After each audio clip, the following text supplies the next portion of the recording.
Bonjour à tous, aujourd'hui on est en Croatie et on essaye la nouvelle Nissan Micra. Un nouveau design, on va voir ce que ça donne.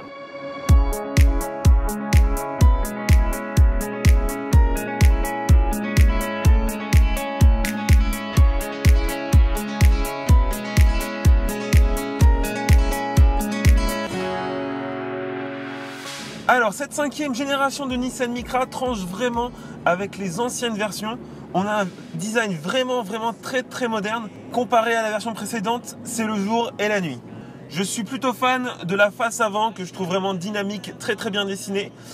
Mention spéciale pour la ligne de force latérale que je trouve vraiment sublime. Par contre, j'ai un peu plus de mal avec l'arrière. Ces feux qui sont très proéminents et qui sortent de la carrosserie. Ouais, c'est plutôt le moins pour moi. Niveau couleur, Nissan fait super fort avec des couleurs très différentes. Ça passe du gris tout simple au vert wasabi. Alors le vert wasabi pour moi c'est la version parfaite.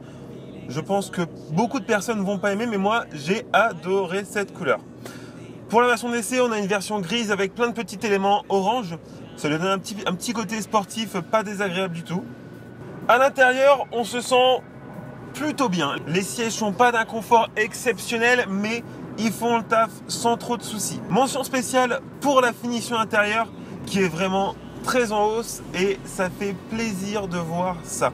Sur une citadine, on n'a pas l'habitude de voir comme celle-ci du cuir sur la planche de bord. C'est vraiment très bien fait. On a quelques petits soucis d'ajustement ici et là, mais franchement, ça fait du bien de voir la Micra comme ça. Côté technologie embarquée, la Nissan Micra fait fort pour le segment B. Elle dispose de l'aide au freinage d'urgence dès le milieu de gamme. Elle dispose aussi de l'avertisseur d'angle mort. C'est très utile parce qu'il y a des gros angles morts à l'arrière de la voiture, dû au dernier montant qui est vraiment très gros. Elle dispose aussi pour les manœuvres d'une caméra 360 degrés. Je crois que c'est une première sur le segment et ça c'est vraiment top. Par contre, il n'y a pas d'aide au stationnement automatique.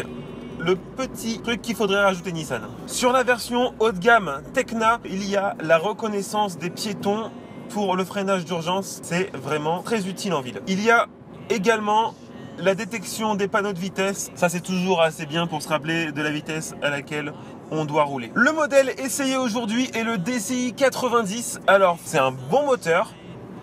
Il n'y a pas besoin de beaucoup plus pour traîner la voiture.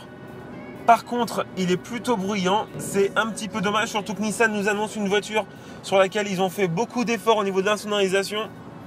Ils auraient peut-être pu faire aussi un effort pour ce qui est du moteur. La Nissan Micra est, pour le côté multimédia, la première voiture à être équipée du Personal Bose. Alors Personal Bose, pour faire un peu vite, il y a des enceintes de chaque côté de l'appui-tête du conducteur et j'ai pu essayer. Franchement, c'est pas transcendant, mais ça amène un petit côté d'immersion dans la musique qu'on écoute et c'est pas mal.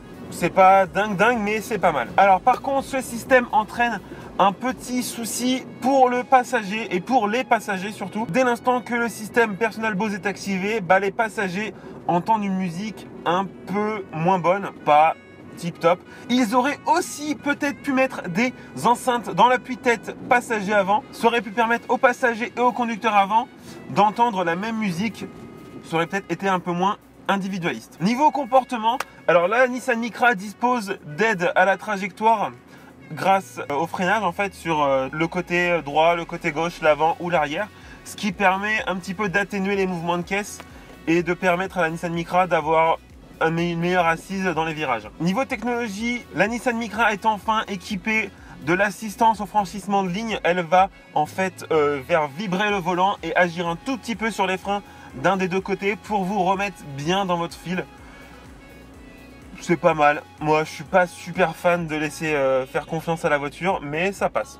Niveau habitabilité, pour le segment B, c'est franchement pas mal du tout. À l'avant, au niveau des épaules, j'ai de la place pour moi. Au niveau passager, à l'avant pour le conducteur, c'est la même chose. Pour l'arrière, moi j'ai un grand gabarit, je fais plus d'1m80. C'est pas tip top, mais je peux faire de la route sans trop de soucis. Le coffre, quant à lui, fait 300 litres. C'est très sympa, c'est très généreux, il n'y a pas de problème pour le segment, c'est exactement ce qu'il faut. Pour ce qui est du prix, la Nissan Micra est annoncée à partir de 13 590 €. C'est pas dans les moins chers, c'est pas dans les plus chers, ça se place au milieu du segment. Le modèle qu'on essaye aujourd'hui, c'est la finition N-Connecta avec le DCI 90 et il s'affiche au prix de 20 490 €. Pour les équipements et le moteur, ça semble plutôt pas mal au niveau du prix. Je trouve ça peut-être un tout petit peu trop cher. Voilà, c'était tout pour la Nissan Micra en Croatie. Pour conclure, c'est une voiture assez sympa. Le design, ça fait vraiment plaisir de revoir la Micra au goût du jour. On attend un petit peu les prochains modèles avec des prochaines motorisations. La Nissan Micra pour l'instant est uniquement proposée en boîte mécanique à 5 rapports. Mais d'après les dires de Nissan, une boîte automatique devrait arriver courant 2017.